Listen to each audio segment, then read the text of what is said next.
Okay. Dear student, good afternoon. It is my great pleasure and honor to stand here on behalf of UN Project Office on Governance. We call it UNPOG. And welcome you.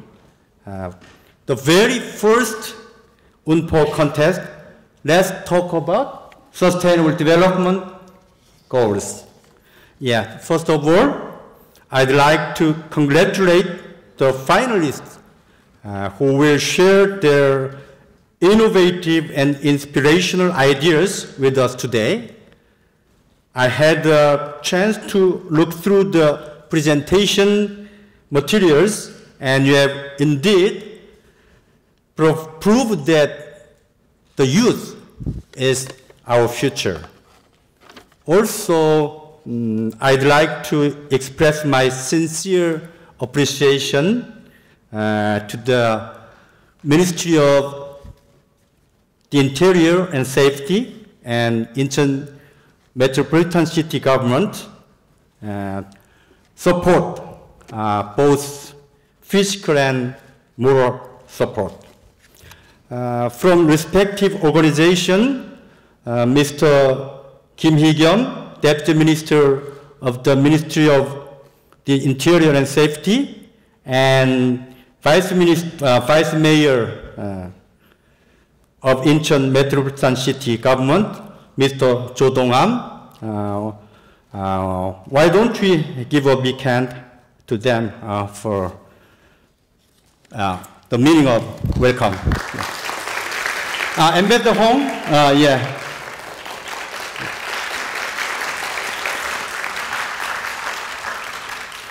I assume that some of you might not have heard about UNPOG, so I'd like to introduce about UNPOG briefly. UNPOG functions under the general auspices of the UN Division for Public Administration and Development Management. Since its inception in 2006, UNPOG has conducted innovative research and capacity building activities. It also disseminated global and national best practices on participatory, transparent, and effective governance. In particular, in the era of the Sustainable Development Goals, UNPOG currently focuses on building effective, accountable, and inclusive institutions for advancing the implementation of Sustainable Development Goals. Then, why is UNPOG hosting this contest this year? UNPOG has been assisting the UN member states to improve their governance capacities since 2006, as I told, but during its course, UNPOG focused more on the activities for developing countries like Asia and the Pacific region, and relatively less on the domestic activities. It is rather a regretful history. So when I assumed this office, I decided to reach out more to the domestic audience, including students like you. Against this backdrop, UNPOG Contest, Let's Talk About Sustainable Development Goals, is planned to be an annual flagship event of UNPOG. Not only is this an opportunity for UNPOG to promote itself and sustainable development goals, but it is also provides a great platform for students to contribute their ideas to international community through UN. I picture this contest becoming a national festival rather than just a contest, a competition, as the years roll on. Dear students, the target year of Sustainable Development Goals is 2030. And today's youth, you, will be the great active generation in 2030. It is your mission to find your own way to build our hopeful future. Finally, it is your privilege to actively engage yourselves and share the fruitful outcomes. I very much look forward to your presentation today, and I hope today could be a meaningful day for all of you. Thank you.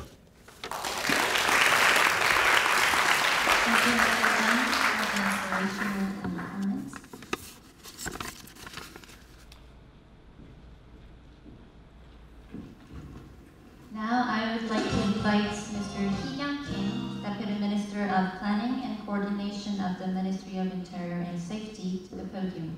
Please give him a warm round of applause.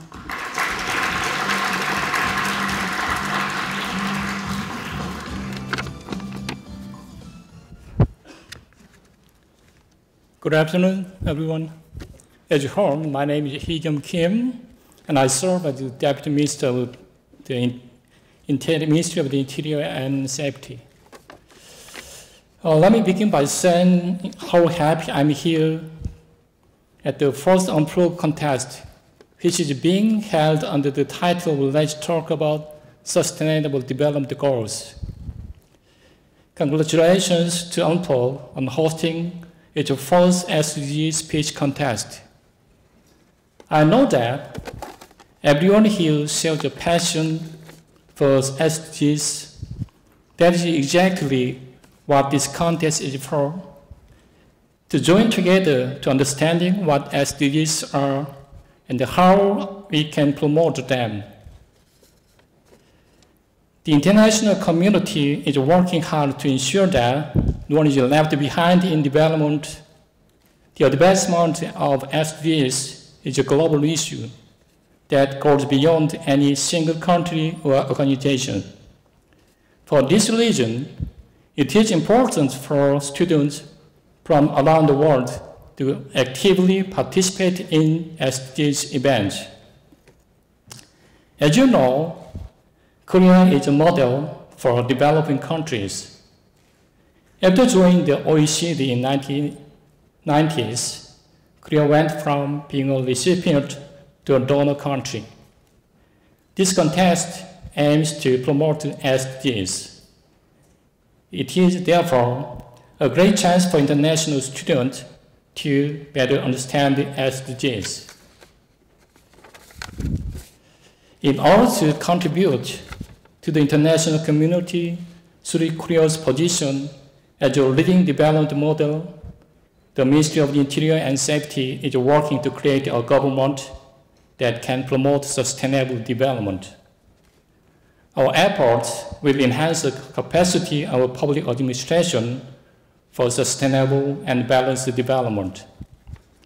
The host of this contest, the UNPOG, serves the same role for the whole world.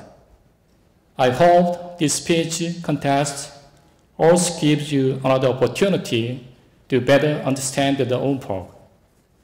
To close, I would like to congratulate all the students who made it to the final round through hard work. Today, I'm confident that everyone will present creative and innovative ideas. Please express yourself and your ability to the fullest. Thank you.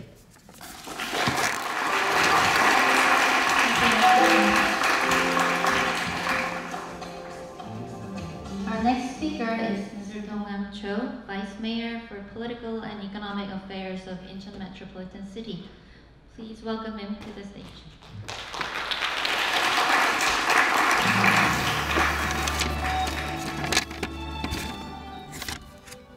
예, 저는 인천광역시의 부시장 조동암입니다. 우리 원폭에서 이 제1회 원폭 콘테스트 정말 시기적절하게 아직 인천으로 오시지도 않은 이렇게 준비해 주신 데 대해서 감사를 먼저 드리겠습니다. 또한 그 열띤 경쟁을 뚫고 예선을 통과해서 오늘 본선에 이른 발표자 여러분께 축하와 함께 환영의 말씀을 드리겠습니다. 또한 이런 의미 있는 행사가 이곳 송도 국제도시에서 개최될 수 있도록 지원하고 준비해 주신 정재근 UN 거버넌스 원장님, 그리고 행정안전부의 김희경 기획조정실장님, 우리 국제자문관계대사님께도 깊은 감사를 드립니다. 오늘 이 스피치 대회의 주제가 유엔의 지속가능 발전 목표에 대한 실천 방안으로 알고 있습니다. 우리 인천시 역시 사회, 환경, 경제 등 모든 분야에서 지속 가능한 발전을 목표로 하고 있습니다.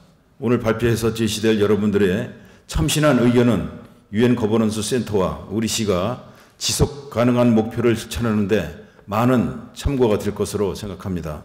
이곳 송도 국제도시는 GCF 사무국과 그리고 UN기구, 세계은행 한국사무소 등의 15개의 국제기구가 자리 잡고 있는 국제기구의 중심지가 되고 있습니다. 여러분들이 오늘과 같은 기회를 통해서 외국어와 국제적 소양을 키워간다면 앞으로 국제기구 진출은 물론 글로벌 리더로서의 성장할 수 있는 계기가 되리라고 생각합니다. 오늘 본대회가 참석자 여러분의 미래를 준비하는 소중한 경험이 되고 그동안 갈고 닦은 기량을 한껏 발휘해서 입상의 영광이 함께 하시기를 바라겠습니다. 끝으로 본대회를 위해 아낌없는 지원과 노력을 다해주신 정재근 원장님을 비롯한 관계자 여러분께 다시 한번 깊은 감사를 드리고 참석하신 모든 분들의 행복을 기원드리겠습니다. 감사합니다.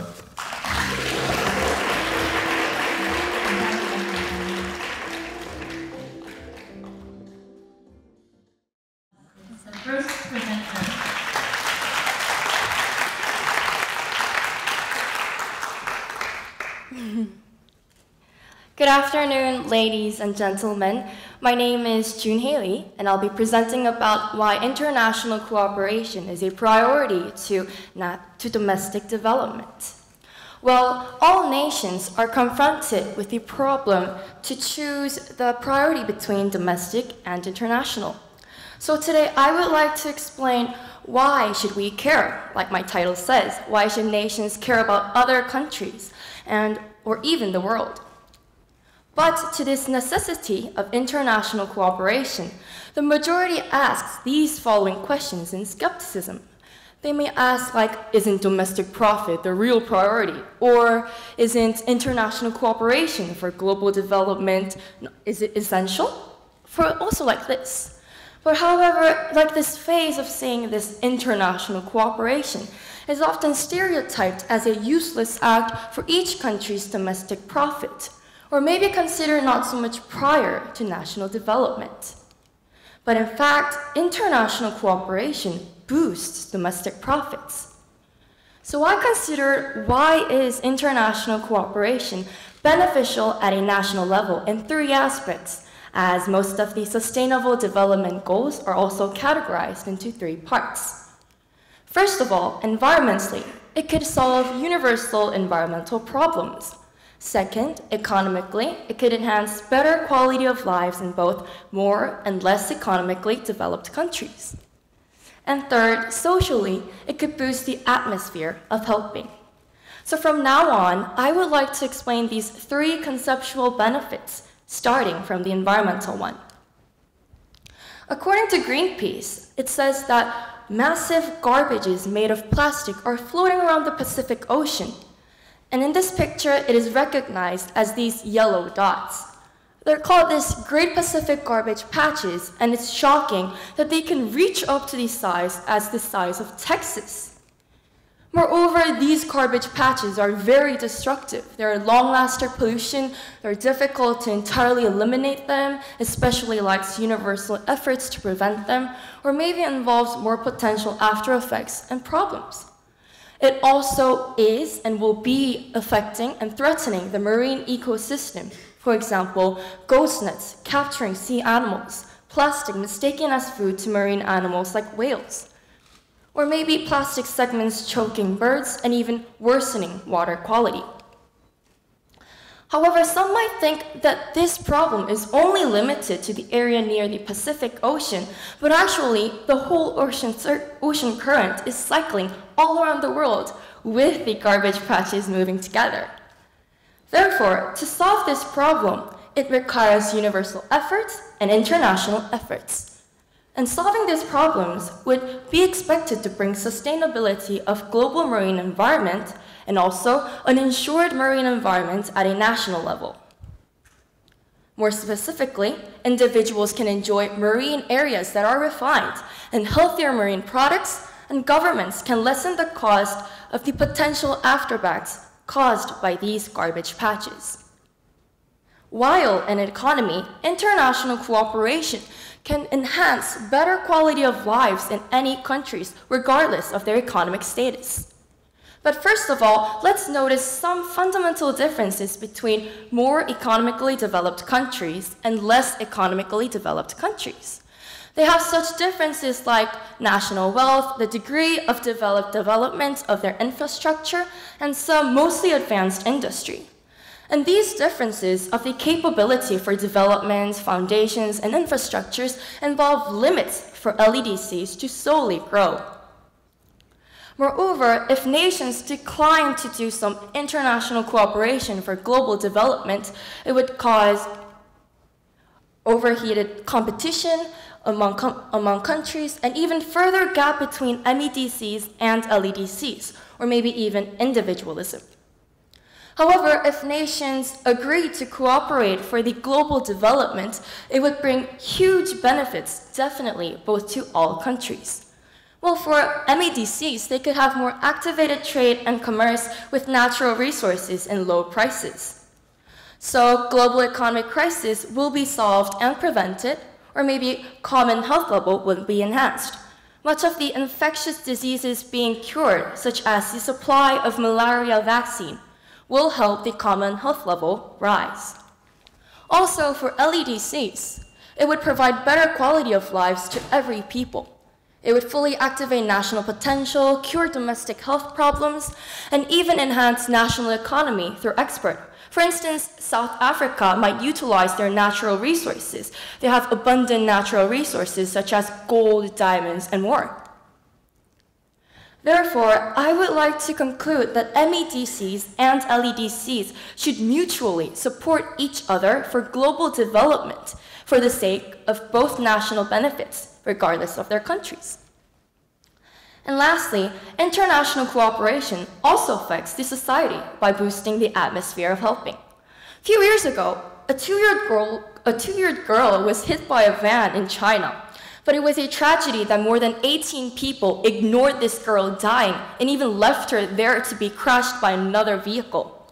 So I would like to focus on the fundamental reason why this girl could not get any fundamental help. Was it because Chinese people were malicious or vicious by nature? I mean, is it? Not quite really. I think it's because of the Chinese culture, the Chinese atmosphere of ignorance. Chinese people have this culture of respecting extreme individualism, even people in great danger. And this atmosphere of ignorance has led this girl to death, however, has shown the power of atmosphere of helping. So what is atmosphere of helping? It's the exact opposite one of the Chinese culture. It's about majority involving in aiding and also promoting more voluntary supports. But in fact, this atmosphere is easily constructed in the international society only by participating in international issues. We can naturally construct this atmosphere, and eventually this would pay off its benefits when one country is suffering from economical or social tragedy.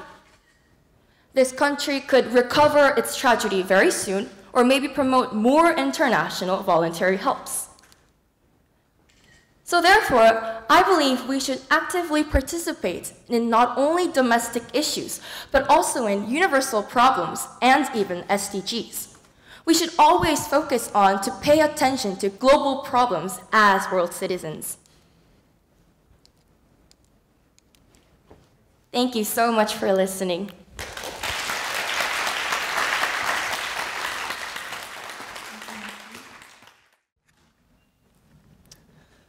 Good evening, my name is Brian Lee, and today I'm going to be presenting the role and action plan of South Korea as a leader in sustainable development goals. Firstly, let's take a look at our domestic status quo in terms of sustainable development.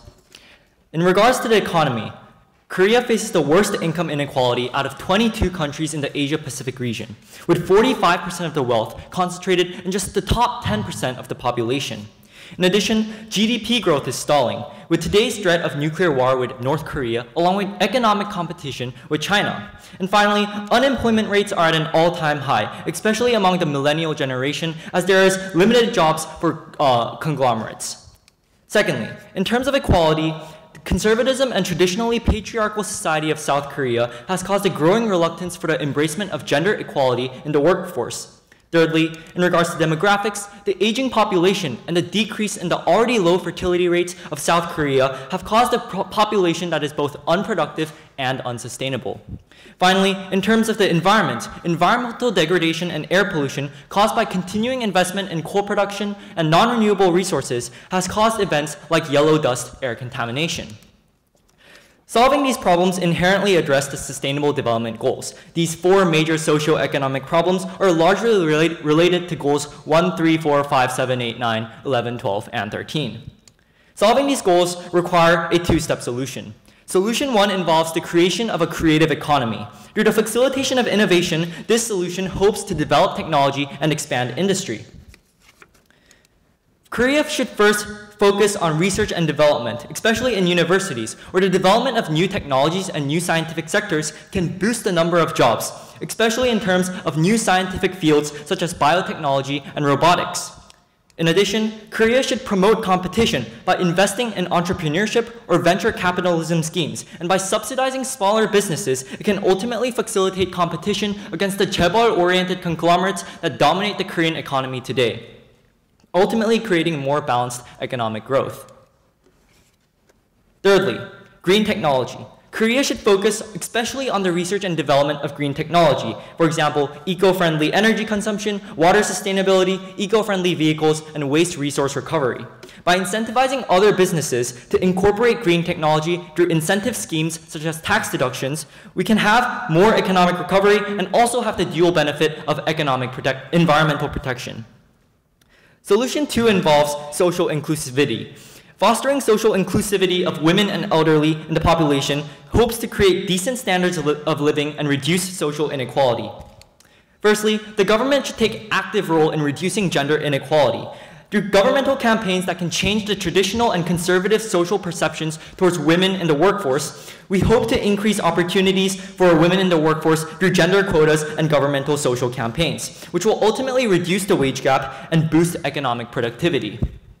In addition, the government should also focus on ensuring higher job security for the middle-aged population to ensure that they have sustainable incomes. In addition, it must also focus on creating better welfare and healthcare services for the elderly and retired citizens to ensure that they have adequate support for their necessities. Finally, the government must also invest in family planning initiatives, such as better education and healthcare infrastructure, but more importantly, by creating incentive schemes, such as tax reductions and larger benefits for a larger family. By creating a better society for children to grow up in, the government will be able to incentivize population growth. In addition, as a developed country and a role model, South Korea must also take initiative on an international scale. Partnership for the goals comes in three parts. Firstly, Korea must continue giving financial assistance in terms of ODA to the developing countries. In addition, it must also raise awareness because the development goals requires participation of not only countries, but also of local governments, smaller communities, all the way down to the individual citizen, and a collaborative effort will fail without proper information. Finally, in terms of technological aid, Korea hopes to give green technology and infrastructure development to developing countries to promote their long-term sustainability. In conclusion, the Sustainable Development Goals create a better society, not only domestically, but also internationally, and it is vital for Korea to take a role and take its part in achieving these Sustainable Development Goals. Thank you.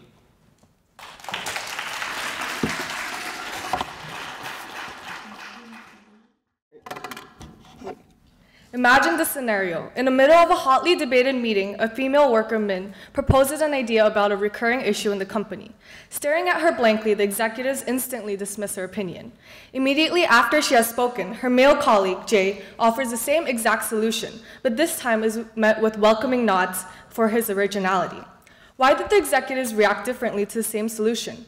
Both Min and Jae graduated from the same college and competitively were selected to work at the company. The only difference between the two was that one was wearing a knee-length pencil skirt, while the other was wearing a white shirt inside his gray suit. The discrepancy of treatment between a male and female employee is not an uncommon scene in the nation's economy. What's worse is that such an inequality occurs even outside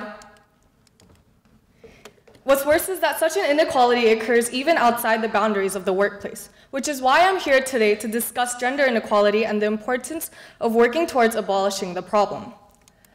Let's take a small step back to the UN and its Sustainable Development Goals. Back in 2015, countries decided upon 17 global goals to achieve by the year 2030. Out of the 17, goal number 5 focuses on gender equality.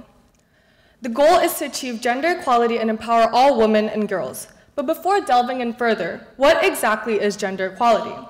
Gender equality is a circumstance in which opportunities and rights are all the same for everyone, regardless of their gender. And for Korea, this issue is still very much lacking in progress. Firstly, the overall gender gap between females and males is noteworthy. According to World Economic Forum, Korea ranked 123rd out of 144 participating countries in the economic participation and opportunity category. Adding on to the previously mentioned gender gap, according to the OECD, Korea is currently in last place with the greatest gender wage gap among countries. Not only that, there is also a 20% gap between men and women in the labor force participation rate. 74.5% for men, but only 53.1% for women. Additionally, there are more women with non-regular jobs than men, not only because of the lack of opportunities that they face, but also because of the uncertainty and insecurity that they feel when having a full-time job, which leads them to force quit, especially once they become pregnant. Korea also ranks towards the very bottom when it comes to board seats held by females. According to a survey, Korea is the second last nation with only 2.5% of board members that are females.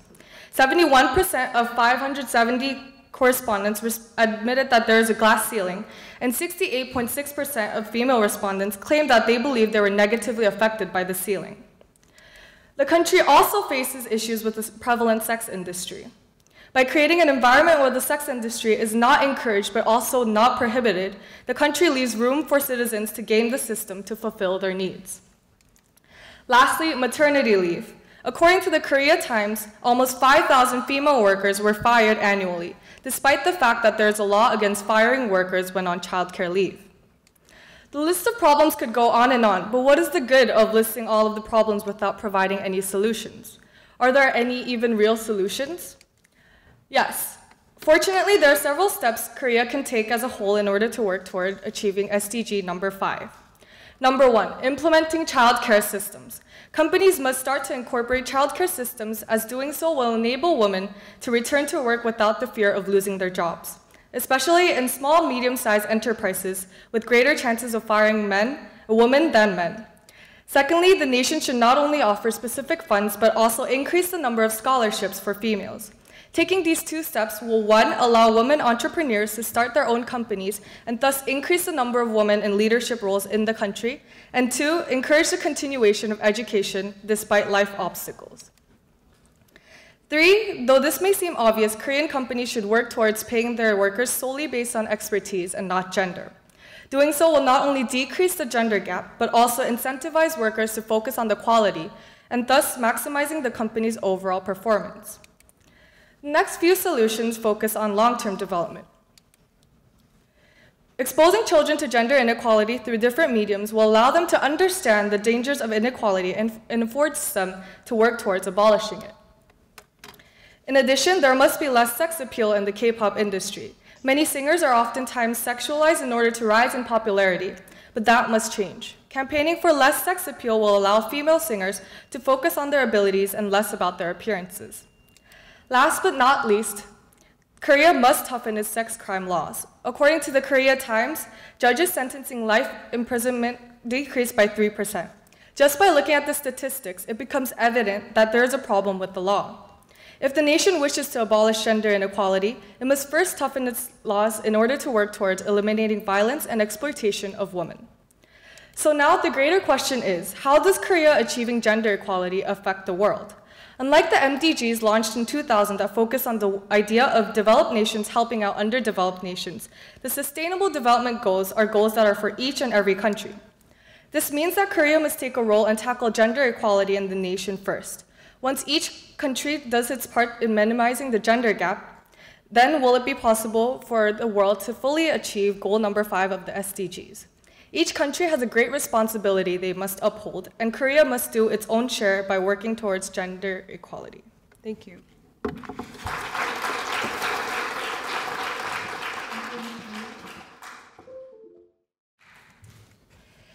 Good evening, ladies and gentlemen. This is Cha-Young Yoon from Bugye Girls High School.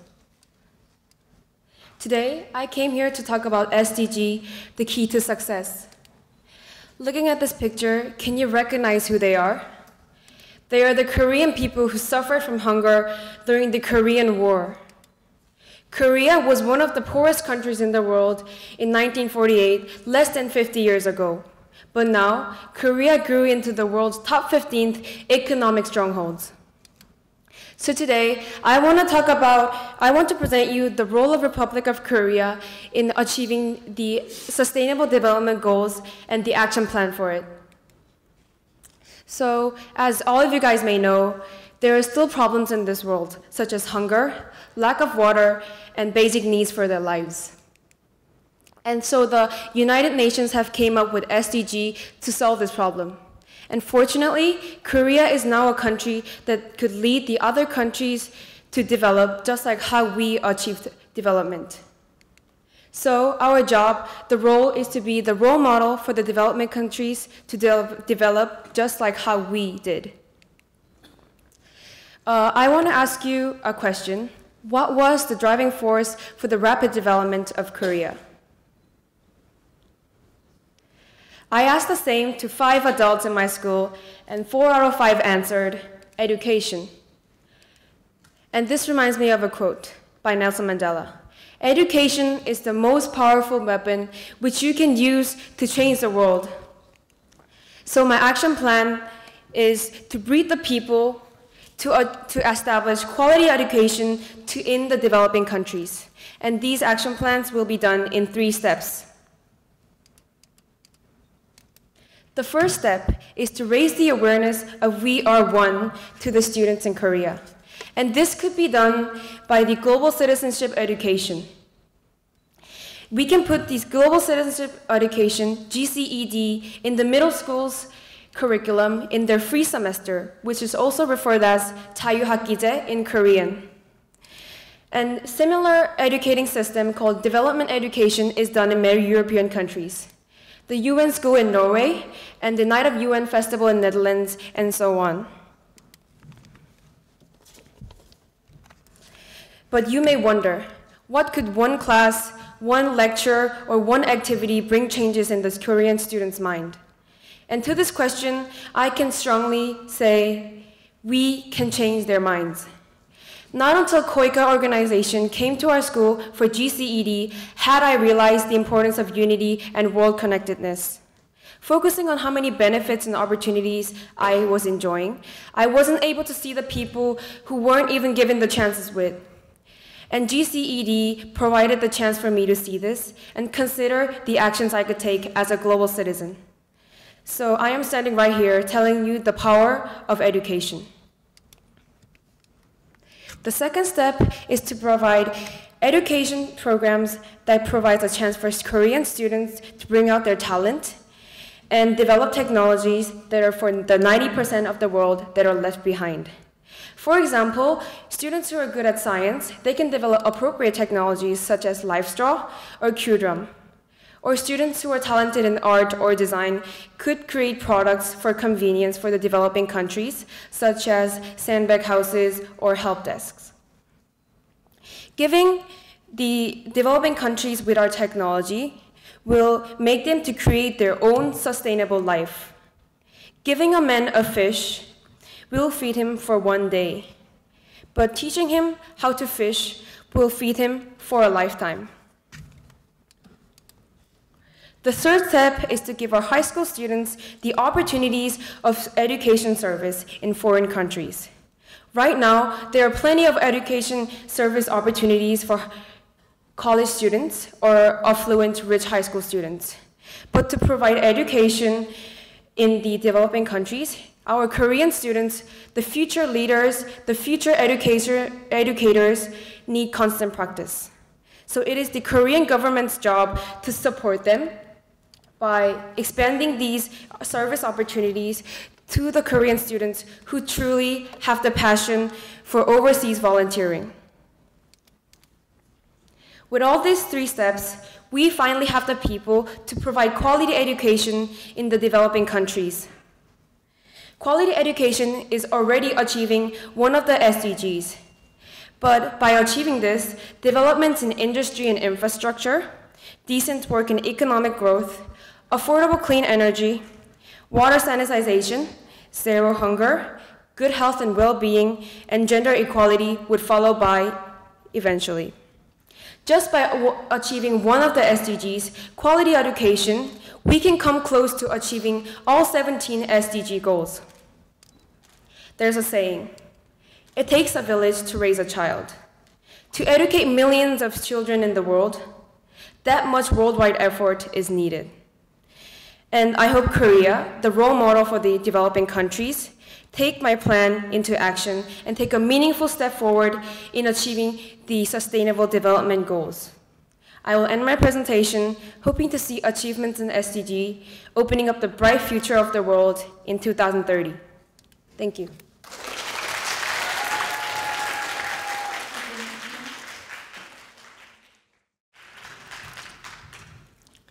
Hello, ladies and gentlemen. I'm Yoo Ji-min from Mitchell Hall Foreign Language High School. It's a great honor for me to be here to address the topic of Sustainable Development Goals. Today, I'm going to share with you what youth can do for the SDGs based on a very simple protocol, 3 H's. In its Millennium Development Goals, the UN set a global objective of halving global poverty. SDGs came to an end in 2015, leaving some unresolved questions. So the UN enacted new goals, which are Sustainable Development Goals. Agenda 2030 contains 17 global achievement goals covering a broader range than before. Then you might ask, why the youth are constantly mentioned here? Teenagers are the people who will play a key role in the future. So this is the reason why we're emphasizing on them. So what can Korean teenagers do for the SDGs? In my opinion, following the frame of the 3 H's, heads, hearts, and hands, would be a good solution. In this, head means recognition, heart means emotion, and hands mean action. The first H refers to A, head, thinking head. Some might say that donating money can solve all the problems of poverty. But do you really think like that? In my opinion, we have to focus on sustainable ways to solve this problem. Thinking head means that we need to be convinced that the changes for SDGs are truly important. According to an article from Time magazine, families' average food expenditure a week in Germany was about $325, while the average in Chad was just about $1. Surprisingly, these are the facts that we should recognize, and through the research, we have to increase our awareness. And there's one more thing we have to care about. Look at these pictures. Thoughts of compassion and sympathy are emerging in your minds, aren't they? So the key point is this. When we try to achieve the SDGs, we should support them with all of our hearts, not just taking as a duty. A real heart can make real changes to society. I have talked about the first two conceptual parts, and from now on, I'm going to talk about our main project, which are hands. First is SNS promotion. For instance, when working on goal number 10, reducing inequalities, we can post videos or pictures that shows inequality, and we can make a comments that points out inequality. Then it would raise public awareness of serious problems and contribute to solving inequalities. Second is rational consumption. We can do organic farming project in family units, which can improve the production efficiency. And we can buy products that can contribute to social problems such as AIDS or other disease. And also, buying fair-traded products would be a good solution too. Third is protecting the environment. We can commemorate various events such as Earth Day and Endangered Species Day. Also, we can try to be green by recycling and reusing. Fourth is gender equality. Woman teacher, woman doctor, and woman police officer. We usually put the word woman before particular jobs. But do we say man doctor or man teacher or man police officer? No, we don't, right? So we should be aware of this gender inequality and try to use a gender-neutral terms. Also, participating in campaigns such as he for she would be a good solution. Finally, as we can see here, there are lots of contests and assemblies that we can join. So, teenagers can participate in competitions or youth assemblies and present their own opinions on the SDGs. And it will allow them to establish perspectives and awareness on the social problems. If our cognitive heads, emotional hearts, and directing hands gathered, the Korean teenager will become a global leader who works hard for the welfare of the whole world. Thank you for listening to my presentation.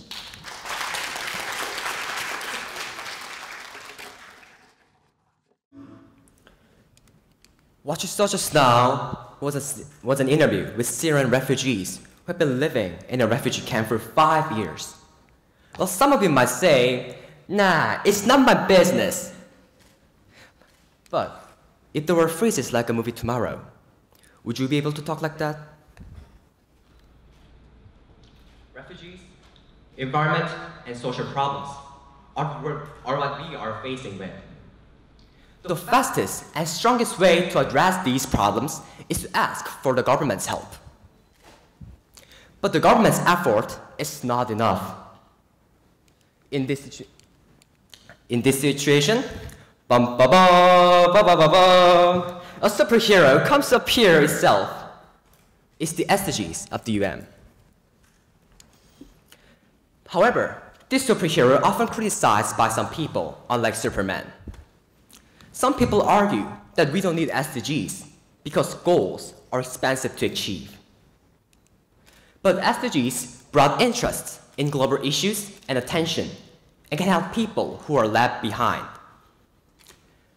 Although SDG has some benefits, individual level of effort is not enough.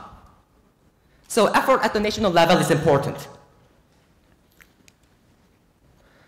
I'm going to talk about the Korean government as an example, because Korea is one of the countries that have some social problems that SDG wants to solve.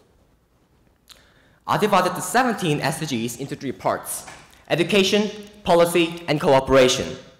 I call them 3I. It means 3 important steps to follow. First I. The government should educate people through social media, such as Facebook. Do you know the function called like in Facebook, 좋아요? Would you raise your hand if you know that? Some of you need education. The government should, for example, the government can donate some part of taxes to undeveloped areas' children and hospital insurance per 100,000 like. Both education and donation will make the government to achieve SDG number 1, no poverty. Second I, the government should make policies to attain SDGs number 10, reduce inequalities, and number 16, peace, justice, and strong institutions, and should solve income inequality problems, which are one of the most serious one. The government should reform tax system. The government can reduce taxes on people and ensure the lives of poor people through minimum cost of living. These policies can make to reduce income gap. Furthermore, the government can support social enterprises and civic organizations and reduce taxes on the companies that work for the world goals. Also, they should give incentives to inspire them and maintain their activities. Third I, the government should cooperate with other countries to make the better world based on SDG number 16 and 17. It's not enough to solve problems which are happening within the country. Thanks to Olympics, every 4 years, the world becomes one and enjoys that moment. Like Olympics, the government can hold expos and festivals every year for the people to be exposed to SDGs. During the festival, contests to make SDG slogans and logos will be held to talk about global issues. People will watch movies about Syrian baby, terrorism, and social problems during the film festival, while musicians will sing songs about global issues at the music festival. By holding such an expo, people come to know about SDGs better and exert themselves to achieve the aims. He is a Syrian refugee, Abdul Halim al-Qadir, who sold ballpoint pens with his little daughter. This picture was spread out all over the world, bringing out movements to help him. Thanks to humanitarian aids, he could open a small restaurant and live a new, happy life. As you can see, one picture has strong impact and changed one's life. If then, can you imagine the great impact of governments? Of course, it's hard to find a solution right now, but I strongly believe if the government put effort to solve global issues in an aspect of education, policy, and cooperation, the better world will become a reality. Thank you.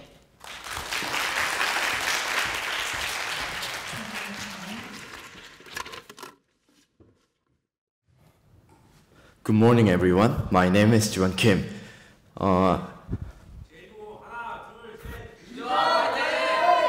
And I'm having first year of Jeja High School. Today, I will have a simple presentation about the UN's SDGs. The subject of my presentation is how local government can contribute on UN's SDGs.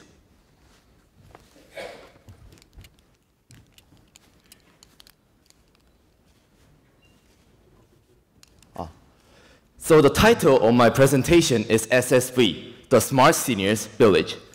These are my contents of my presentation.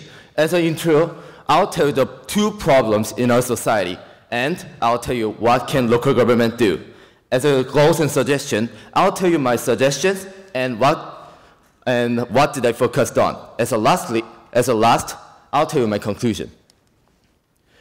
So the first problem is lower income groups. As you see in this graph, the size of lower income groups has been increased, which means the seriousness of poverty has been increased also. The second problem is old man problem of aging society.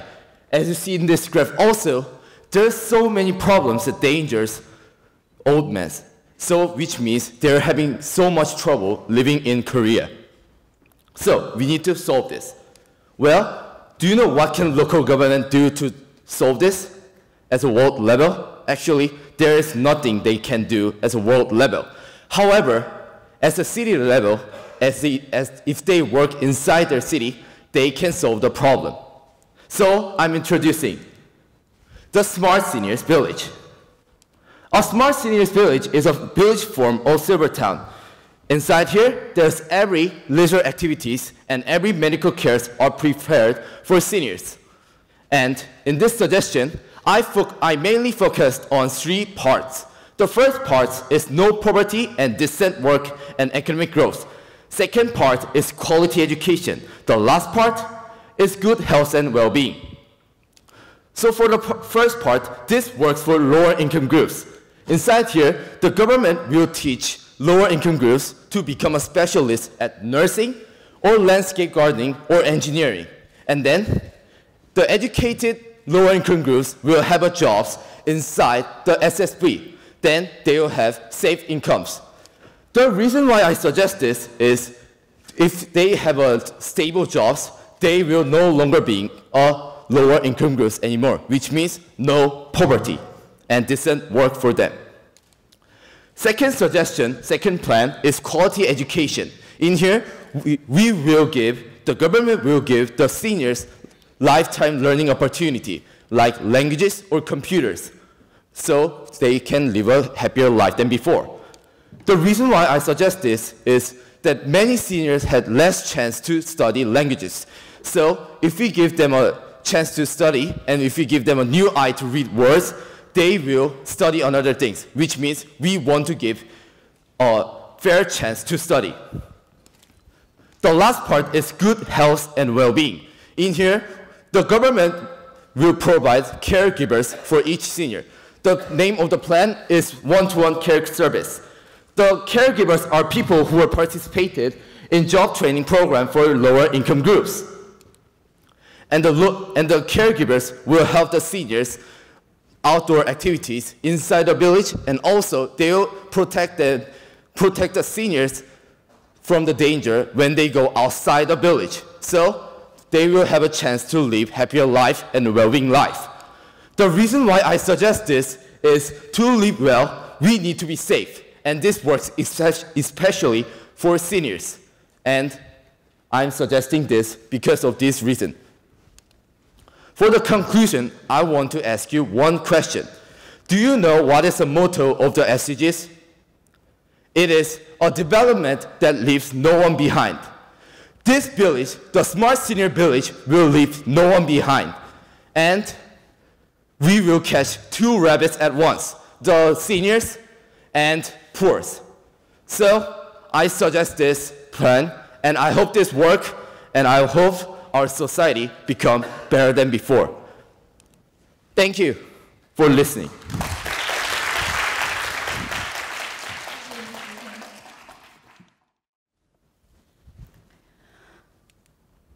We all know that a teenager is not an adult. So, did you ever thought that there's nothing a teenager can do just because they are not adults? Well, if you did, then that is a total nonsense. As there is a proverb saying, the smaller, the shooter. Something that is small can often gush out its mighty power. One of the results in Rio Conference in 1992, Sustainable Development Goals, has now emerged as the first contributor to mutual cooperation among nations, letting people know what SDG is. As SDG stands as a gigantic homework for the entire world, what could teens do? I would like to introduce these measures. First, don't be afraid of making speeches in competitions or in official positions.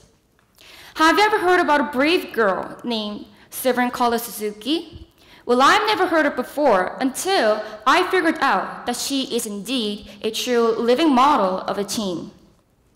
There was an awesome speech delivered by a 12-year-old Suzuki at the Rio Earth Summit in 1992. She had been fighting for the environment since her childhood with her friends as the member of the Environmental Children's Organization. The aftermath of the speech from a little girl shook the entire world at once. The fact is, she didn't have any magical power to alarm the world. She was just an ordinary girl, same as us. So we should have the great courage, just like Syrian Suzuki, and voice our resolution to the world. This also works as my sincere reason why I'm actually participating in this competition. Second, spread your wings in expos. To mention some of my story, I'm actually a member of a club that mainly focuses on SDGs, which is united with other school clubs. Our United Club's final goal is to participate in an expo. We decided to focus on the theme fun so that people, regardless of their ages, can actually enjoy learning about SDGs. And what we came out was a game. We decided to make a smartphone application that the players can match the appropriate SDG goals with the picture card that is shown above the screen. According to scientific research, playing and learning has a deep correlation which improves the player's memory more effectively. So, by playing this application, people can learn about the SDGs more effectively. Also, since it doesn't have any age limitations, this is truly a marvelous method of advertising SDGs. Also, we can create a board game version of this game so that people can play this game with the face-to-face contact.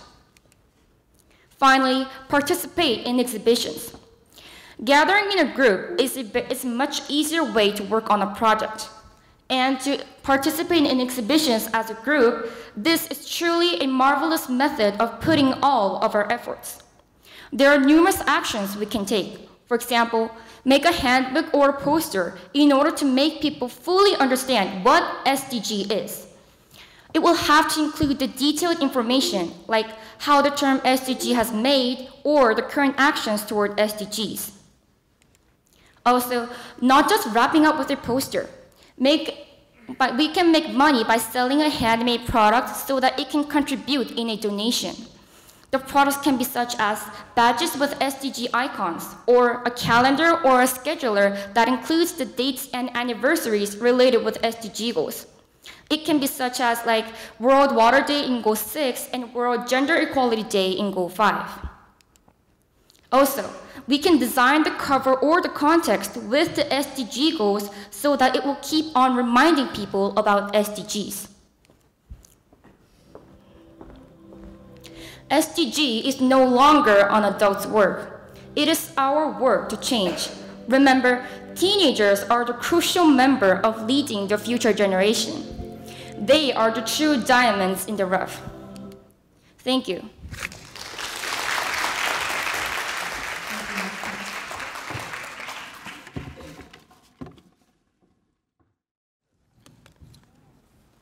Hi, good afternoon. My name is Min-Soo Choi from International University, and I'm majoring in environmental engineering in our university. The name of my presentation is Capacity Building to Perform Effective SDGs by Education Program. First of all, I want to introduce the word globally.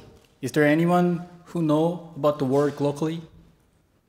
Actually, this is the synthetic word combined with global and local. And I think this is the kind of conclusion of this presentation. When we perform as a local government, think globally and act locally is essential. From MDGs to SDGs, many things are changed. And the main things is, in SDGs, we have to think the problem in integrated approach, and we have to think the many various opinions from various stakeholders. And this is the brief structure in our local government. As you can see in the presentation, local government located in the pivotal location in the structure. So they have to collect the many various opinions from our local community, and they have to collectively deliver and convey their opinion to national government. And as I mentioned, think globally and act locally. This is gonna be the first step to doing national and international level work. But however, SDG is not just a small concept. Is there anyone who fully understanding every goal in SDGs and every target in SDGs? Yes, it's really hard. And it's same as our civil servant. As they perform SDGs, first, they have to understand SDGs. What is SDGs? So there are many international expertise in international community, so they can train it and educate it by themselves, and they build up their capacity.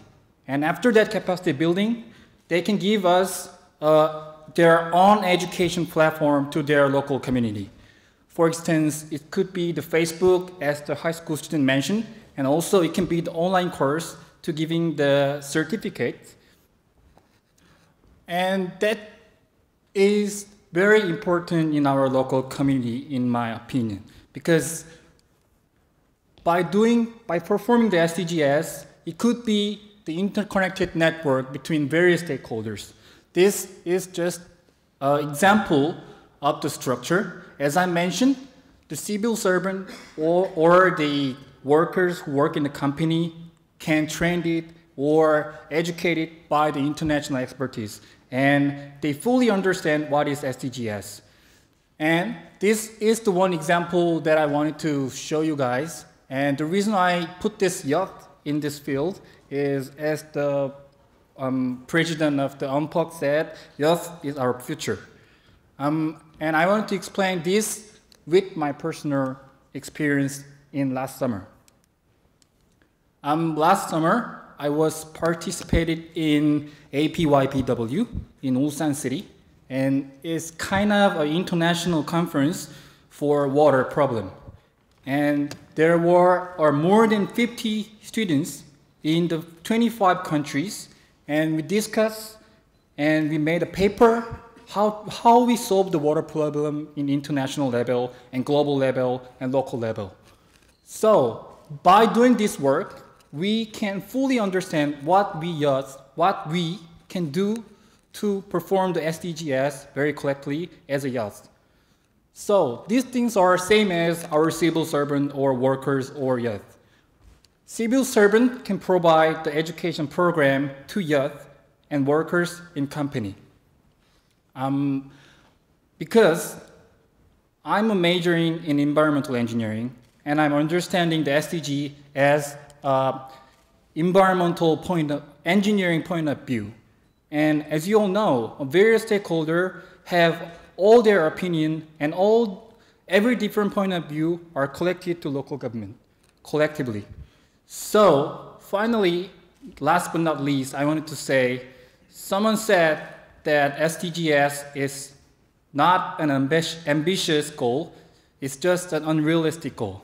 But I hope that by doing the correct education program to our youth and our civil society, SDGs could be the ambitious and realistic goal. Thank you.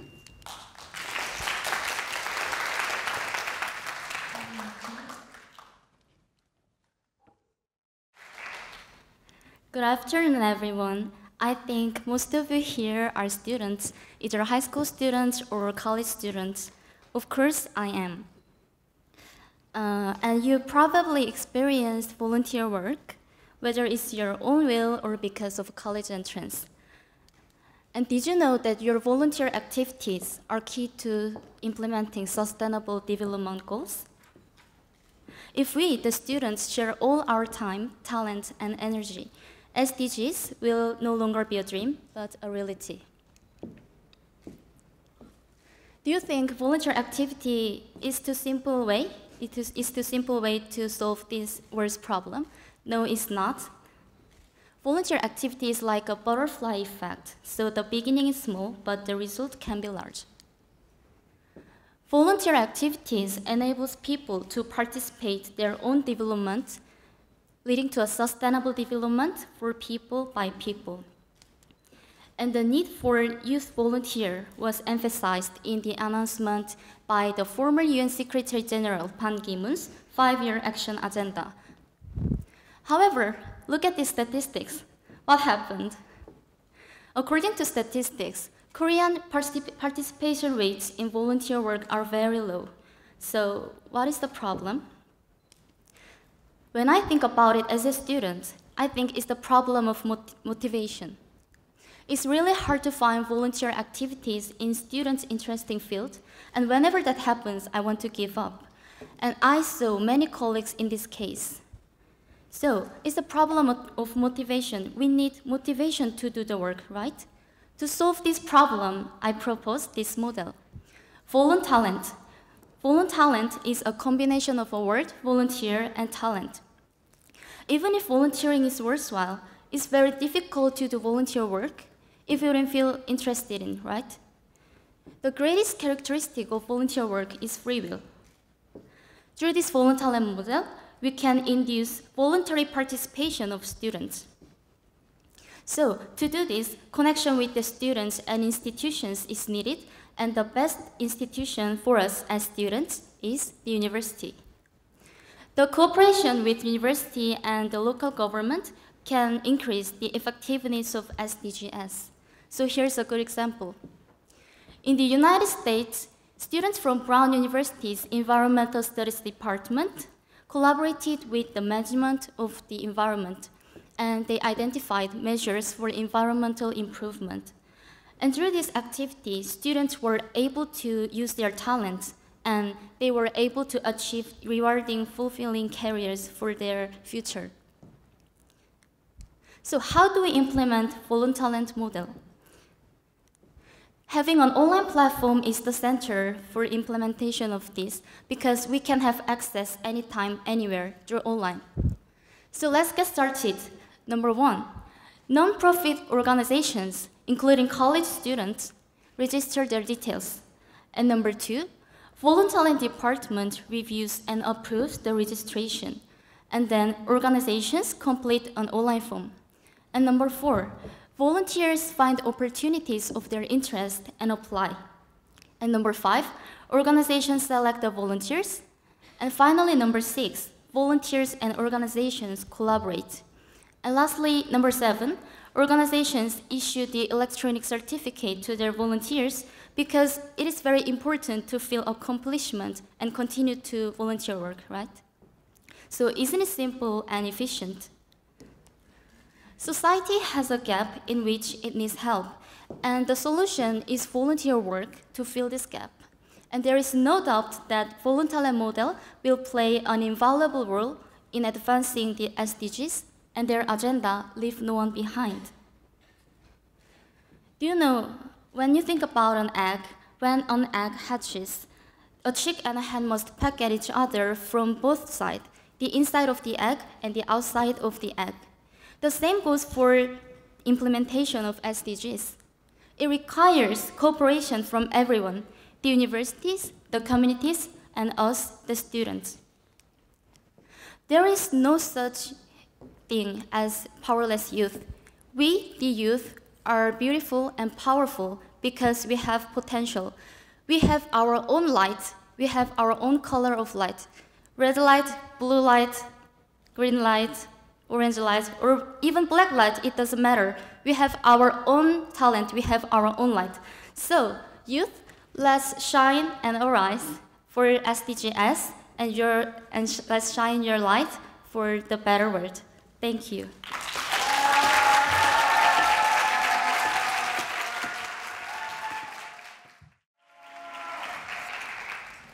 Thank you. Good afternoon, everyone. I'm Hyun Lee from Gachon University, and I major in food and nutrition. So today I want to talk about food waste. Reduce food waste, enlighten young generation. I'm sure many of you here are aware of UN's SDGs. And to achieve UN's SDGs, there must not be only the efforts of the government, but also recognition improvement in each and every citizens and their actions. Especially, we need the actions of the youth, teenagers. If you see this graph, in Korea, there aren't research results about the awareness of SDGs in teenagers, but I could find research about Korean companies, and we can see that nearly half, which is 49% of the companies, said that they have never heard about SDGs. And this shows us how low recognition of SDGs is in Korean society. So we need to educate and we need to inform people about the SDGs, especially for youths and teenagers. I thought of a few goals: food problem, gender equality, clean water and sanitation, and overall environment ecosystem. And among many goals, I want to talk about food problem. Food problem is a big problem in schools. Because of the lack of awareness in poverty, famine, and food problem, many students are unaware of the value of food and they easily throw food away. According to Korean Environmental Corporation, they tell us that among total waste disposal, 28.7% is food waste, which is a lot of waste. And if you see here, starting from the year 2005, the amount of food waste exceeded more than 1 million tons.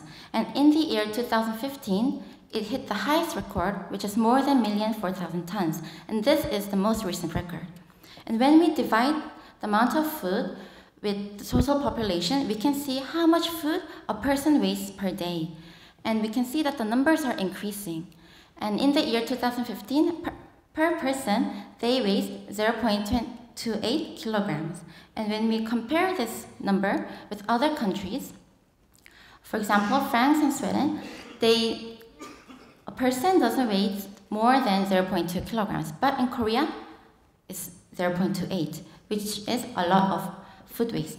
Then why is food waste a big problem? It is because they are connected with environmental damage, economic waste, and social problems. So schools that are aware of these problems, they are making action to reduce food waste and eventually make zero. So I want to show you a case. If you see here, among the amount of food waste, most of the food waste is leftover food. And if you see in group food service, it includes schools. And in schools, more than half of food waste is leftover food. So many schools are trying to reduce leftover food. And if you see this case, it's from Gyeongjin Elementary School in Daegu. And they reduced food waste disposal maximum 50%. Then how? How did they reduce food waste? It is by educating students of neutral education and also detailed guidance for food meal service. Also, they raised the quality of their food. Like this, not only in Gyeongjin Elementary School, but many schools are trying to reduce food waste in many ways. And I think one of the biggest projects in all schools is No Leftover Food Day. So can you raise your hands if your food is doing or did No Leftover Food Day? Oh, thank you. And don't lower your hands. And among the people who raised your hands, do you think that your school did if you think your school did a good job in reducing no leftover food, you can lower your hand. But if you think your school didn't, can you raise your hand again? Okay, I see a few people. Actually, I saw many of my friends and also myself that many schools are doing no leftover food day, but actually, it's just a title. Then why is the school not educating the students? Then what can we do as youths and teenagers? In Green Family, Green Scouts organizations, they're having a mentor-mentee program where university students educate teenagers about the environment and help them put it into action. And when we think about education and when we think about enlightenment movement, many people think that it is only for adults. But whoever can start if they have realized what the problem is. So what I believe and what I think is that to reduce food waste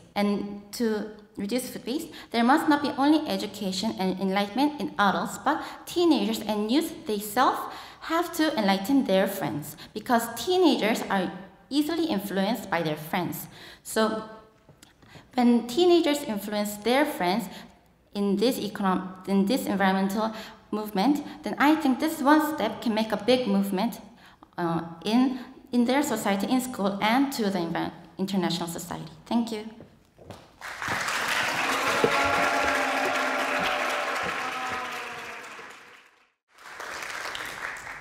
Hello, nice to meet you. Do you believe the world is going to be a better place next year? How about next decade? Can we end hunger, achieve gender equality, or climate change, all in the next 15 years by 2030? So, how can we get to the UN SDGs goals by 2030? I think the key is stakeholders, understanding stakeholders. So, I'd like to give you one example. I'm sorry. So, in terms of solving the water contamination issues, what kinds of the SD goal would be the critical point? You might think it is the number 6, clean water and sanitation. But I guess no, it's depending on situations. Let's see the picture. It is Nepal situations. But in the Nepal, above the poor water situation, there are poor gender equality and poor quality education and hunger and poverty. They don't know why they have to be keeping their hands clean. So they don't need to get the water purifier actually. So before getting to the UN SDGs goals and before getting to the challenge we want to solve, we recognize the stakeholders. What is exactly point we have faced, we have to solve. So in the case, in the Nepal, the number 1, 2, 4, 5, 6, and 17 is a critical point of these problems. So how can we understand stakeholders? How can we the challenge? What is the issue we have faced? I can see the national strategy through the high-level political forum. There are a lot of global report on the sites, and I compared Korea's strategy with other nations. Okay, look at Germany.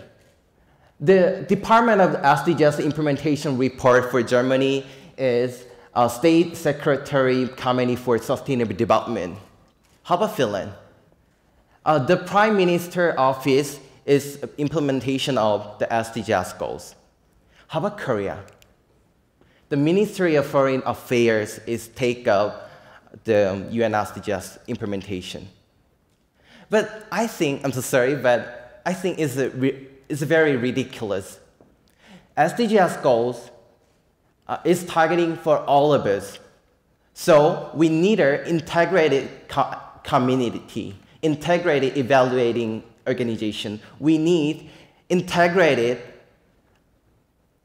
organization for evaluating implementation report and the making a partnership with other departments. So we need an integrated committee now. And the second way to understand stakeholders is local government report. Actually, Bupyeong is the part of the city.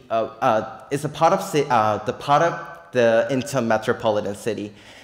And last year, Bupyeong made a sustainable development report last year, and they make the small indicators according to the UN SDGs goals. Actually, I think it's very important. Some people, UN SDGs goals is unrealistic, but UN SDGs goals is just governance, it's just guideline. We need a more active implementation indicator. So Bupyeong is the start at the making of their own strategy on the report. So I think, some of my opinion, the first is the making the integrated organization for evaluating and implementation of UN SDGs governance. And second is the making a UN SDGs governance report as local government level, and local society level. Okay, thank you.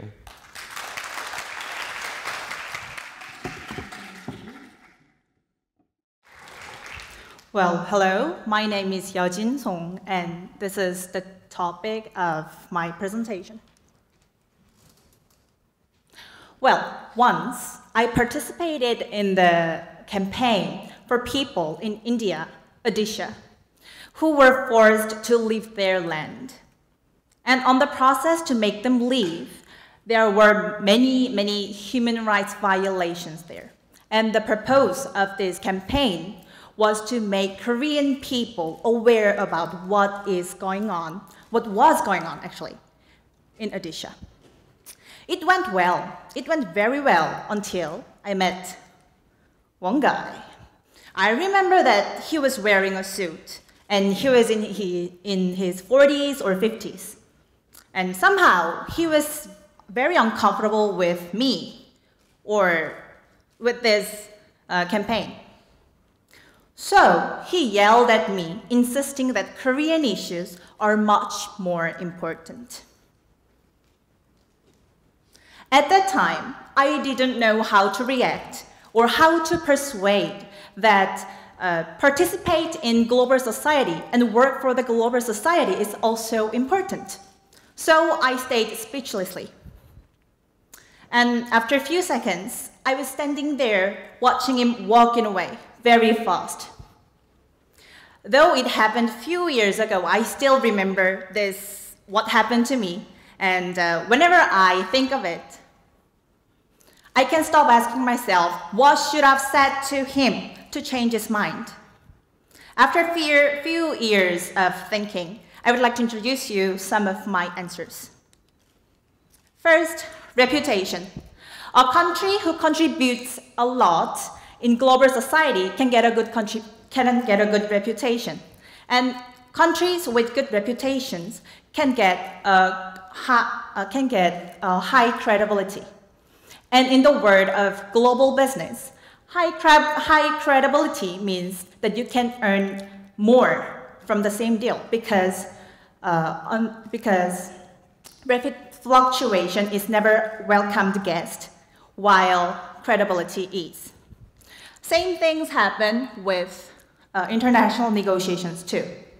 Countries with good reputation can get a favorable position in negotiations too. Secondly, common interest. There are many issues that one country cannot handle by itself, but affects the lives of people all around the world, like this. But if countries get together and take a collective actions to solve these problems, it can be solved. We can get a progress. After I made these kind of two, well, rather rational answers, at first I felt good because I thought that he will accept these as a great answers. But it turned out that I wasn't satisfied at all because I wasn't participated in the campaign just because of these reasons. So here comes the third reason humanitarian purpose. Disease, famine, or natural disasters, wars, and deprivation of education, and poor condition of living, and so many other factors make people's life miserable and difficult. And these factors are so deeply interconnected and so complicated that one country can hardly improve the situation, but global society can. Unlike the other reasons, for these reasons, I can't give you the interest that it'll directly give us. But we are human, and as a human being, I do believe that we need to help each other. Actually, this is the spirit of SDGs too. Do you remember the title of this presentation? It was, "No one should be left behind." Actually, this is the theme of SDGs too. And I do believe that this sentence means that SDGs have humanitarian purposes in itself. There can be many other reasons on why do we have to participate in global society. Why do we have to encourage people to engage in global society? But I do believe that we have to concentrate on humanitarian purposes, such as SDGs, because human lives matter, and no humans should be left behind. Thank you very much for listening.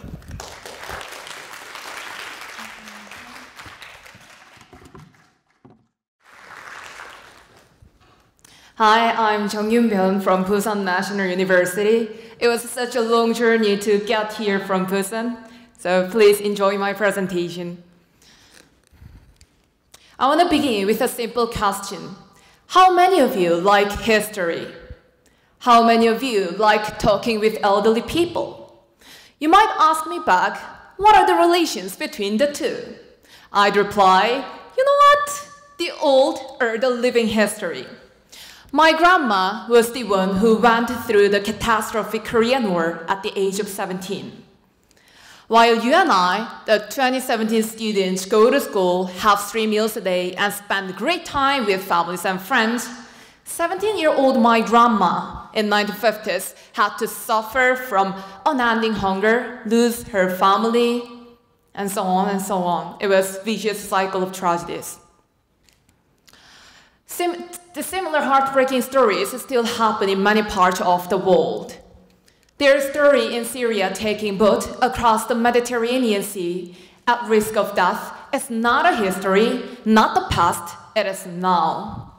To prevent such tragedies, United Nations as a whole constituted a great plan called Sustainable Development Goals, or SDGs, which aims at the prosperity of all lives.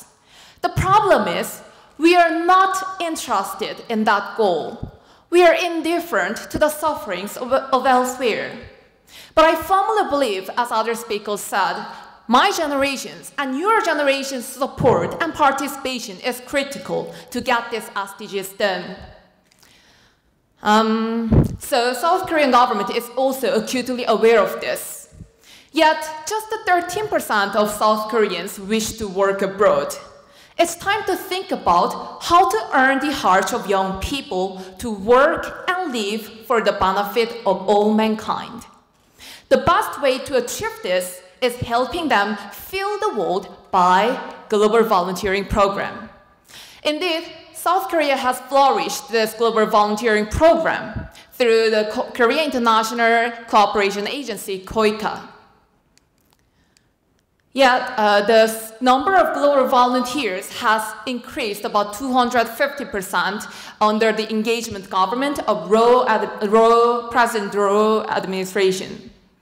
And in from 2008 to 2013, under the name of MB government, global HR policy has doubled the number from 1,000 to 2,442. Yet, this number failed to continue in the actual recruitment in KOICA. And when you look at the number here, the tilted government funding, the reason seems clear. 53.9 billion won is used for the execution, which is sending the global volunteers. But only 7 billion won is used for the follow management. To put it another way, imagine you were fully motivated by helping the poor kids' lives and making small changes day by day. And you came back to Korea with a blooming dream to help their lives, make their lives ultimately better. And it turned out, no one supports you anymore. What a frustration. To let them walk global, follow-up care is a must. KOICA should be sustainable in supporting them. Sustainable KOICA should implement 2 solutions. 1, mentoring program. 2, chance of GV speakers. First off, match 1 discharged volunteer with 1 senior mentor who is knowledgeable in the global field. Next, give the volunteer a chance to speak before a number of people who want to be global volunteers just like them in the Global Volunteering Expo. Reminding them of the healthy experience and authentic learning from the poor kids by helping them will motivate them further to work and live for the benefit of all mankind, where the SDGs can really take a place. Overall, remember just the 3 things. Let them feel global by giving a chance to join the global volunteering program. Let them be global by expanding the budget of follow management. Lastly, let them go global by giving the network of global workplaces. The world needs young people to solve the global issues and get the SDGs done. South Korea should not be left behind in this grand plan. Thank you for listening.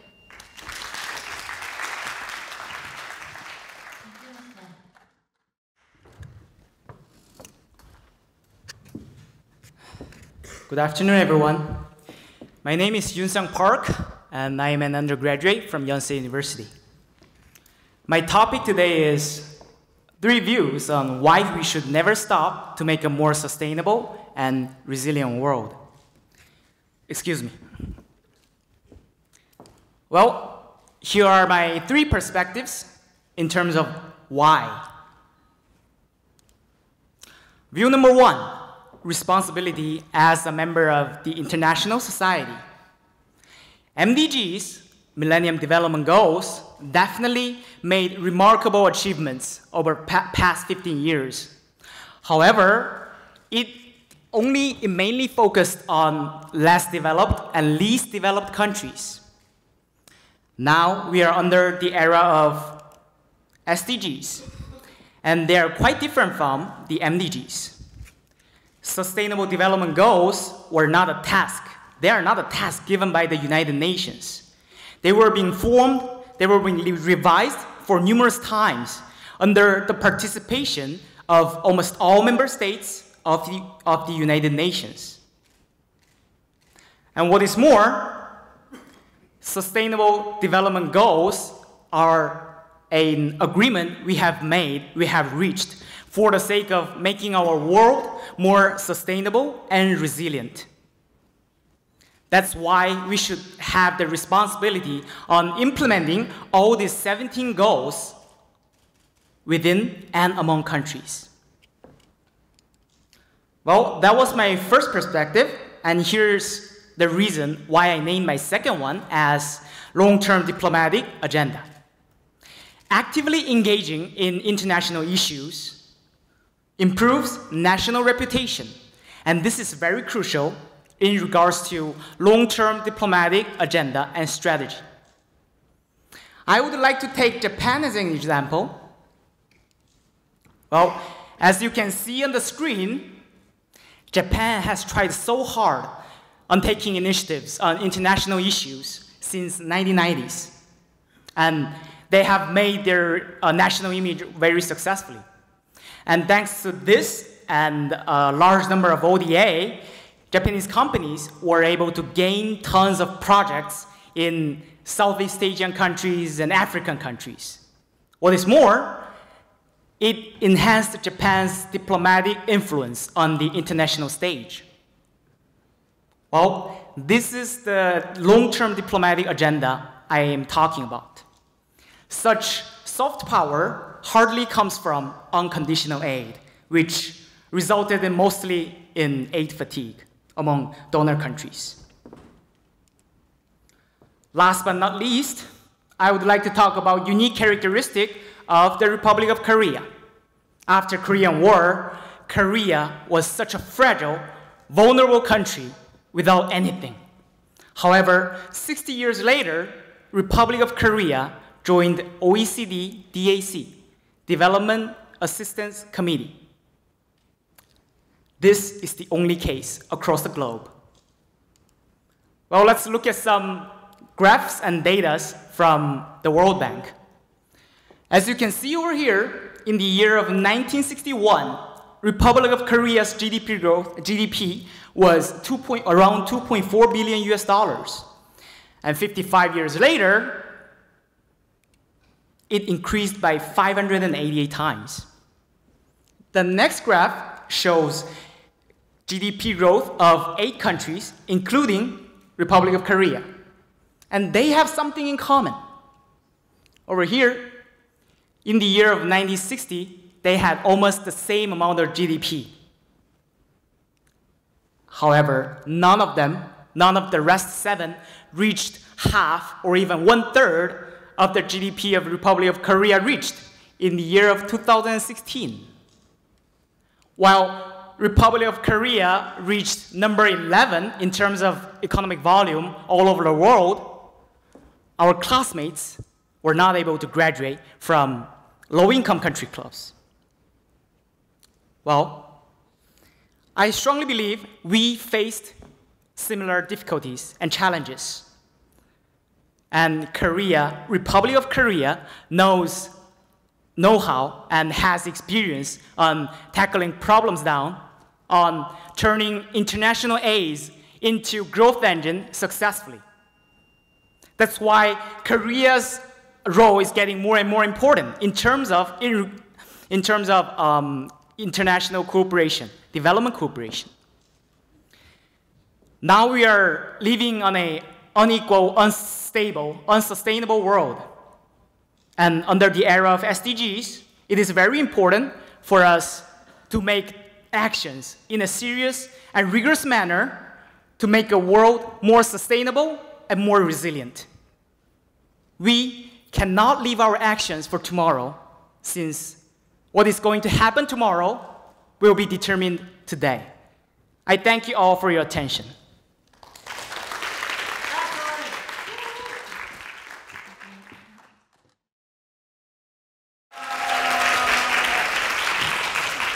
Good afternoon, my name is Connie Kim, and I am delighted to be standing here at last. The topic I am going to speak is Together We'll Go Far. This summer, Jingo office planned a Doll's House volunteering program and recruited a university student. This program was about recruiting university students and let them stay in a Doll's House and experience life in Doll's House and do some voluntary work. But the problem was that this whole thing was carried out without any agreement or explanations. So eventually it was rejected and was criticized for commercialization of poverty. So in the end, this whole program was canceled. And this incident reminds me of this saying: good works are good, but it is important to understand what you need to do. Human rights activist Indra Edlengrit said this, and he also appealed to us to have universal love for humanity, not pity. What happened in Jingo office this summer, the Doll's House volunteering program started with a good purpose, but the problem was that they did not fully understand what they need to do. But this should not be repeated, right? We have UN SDGs, and the ultimate goal of it is universalization of the earth, leaving no one behind. In order for us to achieve this, we need to think about local. So we need active role of the local government. And among 17 goals, I found these two particular goals which need even more active role of local government. There can be many ways for us to achieve this, but the way I want to talk about today is volunteering. And in volunteering, there are some people who can help local government with this. They are University Student Volunteer Group. I guess all of you who came here agreed that university students have enough power and energy to make a better society, where everybody's health is cared, and where every city and human settlement is safe, resilient, and sustainable. So that's why many local governments have been recruited university students and do some voluntary work. But recruited voluntary work has some problems. It can make students to participate only for a single line for job application, or what we call Spg in Korea. That is because they do not understand what they need to do. So it often ends up as one-off volunteering. So I'm suggesting associated voluntary work with University Student Voluntary Group. They can participate actively, and they are able to do the voluntary work continuously. This is possible because they have already gathered under the same one purpose, which is volunteering. So I'm going to tell you two outstanding cases. So while I'm telling you the cases, please think about what would make their associated voluntary work a little bit special from others. So the first case, Songdo office associated with a voluntary club from Seoul Women's College of Nursing. Since the students study nursing, they do volunteer work such as healthcare for seniors, and simple dementia test, and dementia preventive education. The students are volunteering with what they can do best. The next, Daejeon Seogu office associated with a volunteer group from 4 different universities. From the students from each universities who study optical science, they volunteer as their volunteer work is such as test eyesight for seniors, and those who study horticulture, they do horticultural therapy for seniors, and those who study beauty design, they do nail art for kids and seniors. Did you find what makes their voluntary work a little special? Can you find it? The answer I found was customized volunteering. The students from both groups are doing what they can do best. That is possible because they have already understood what they need to do, and they have gathered under one same purpose, which is, let's do what we need to do. From these 2 cases, we can clearly see that the university students are making some moves, and everything counts at this point. It may seem little, like nail art. Nail art seems little, but everything counts. It can make a difference. Do you remember the title of my speech? It is Together We'll Go Far. Together with university students and local government, I truly believe that we will definitely go far. Thank you for your time. Thank you for listening.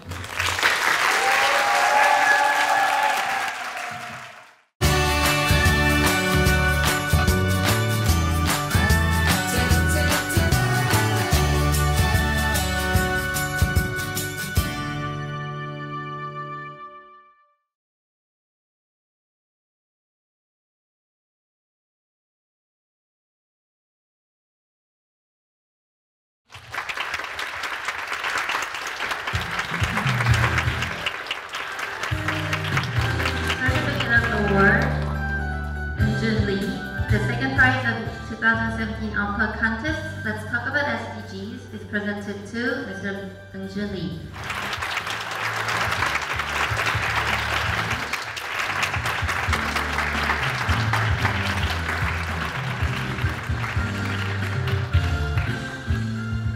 Certificate of Awards, Mr. Lee, the second prize of 2017 UNPOG Contest, Mayor of Incheon Metropolitan City, Jingo.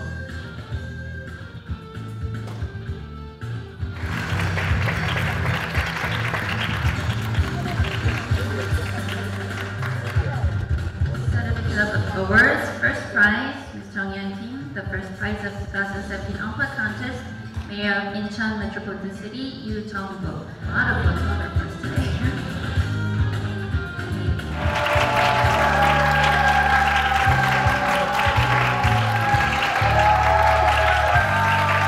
Certificate of Award, second prize, Lee-Gan Lim, the second prize of 2017 UNPOG Contest, Ministry of Interior and Safety, Kim Boo-kyung. The prize is also provided by United Nations Project Office on Governance.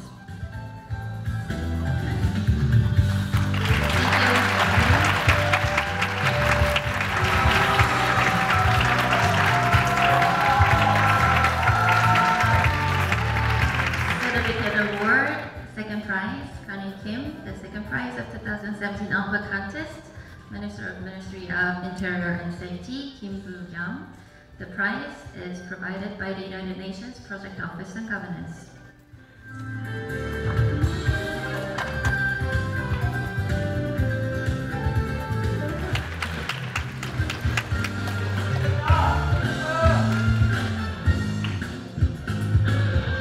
Certificate of Awards, first prize, Yoon-sang Park. The first prize of 2017 UNPOG Contest, Ministry of Interior and Safety, Kim Boo-kyung. The prize is from United Nations Project Office on Governance.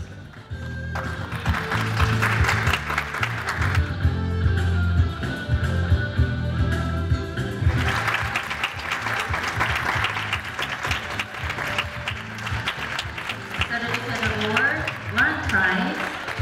The grand prize of 2017 UNPOG Contest, Ministry of Interior and Safety, Kim Boo-kyung. The prize is provided by the United Nations Project Office on Governance.